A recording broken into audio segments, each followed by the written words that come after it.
capture the sun's energy, silicon solar cells are widely used. However, these solar cells can only effectively use up to 30% of the sun's total energy.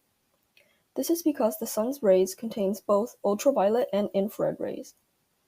However, solar cells can only absorb infrared rays while ultraviolet rays are reflected. To improve solar cell efficiencies, our research focuses on achieving quantum cutting.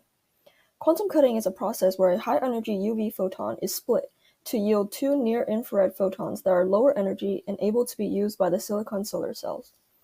To achieve quantum cutting, a group of materials called perovskites are used. Perovskites are compounds that have this geometric structure.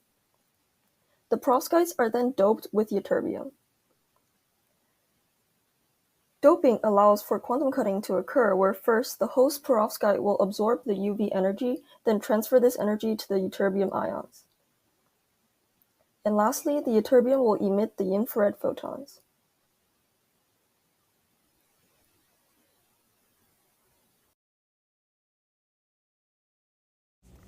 This is a machine we use to take PLQY, or photoluminescence quantum yield. PLQY involves in shining ultraviolet photons on the film and finding the ratio of near-infrared photons emitted as a percentage compared to UV photons absorbed. It determines the efficiency of films. The higher the PLQY, the higher efficiency of the film.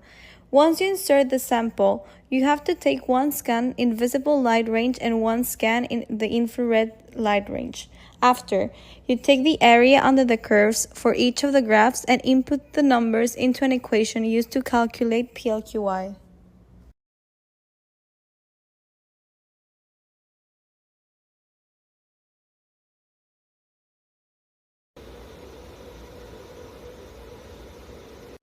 Another machine we take measurements with is the XRD, or X-ray diffraction. This machine provides detailed information about the crystallographic structure, chemical composition, and physical properties of the material tested. Once the sample is placed, the XRD produces a graph like this.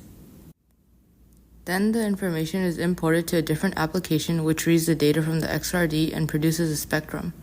Each of the bright rings from the XRD data corresponds to a peak on the spectrum.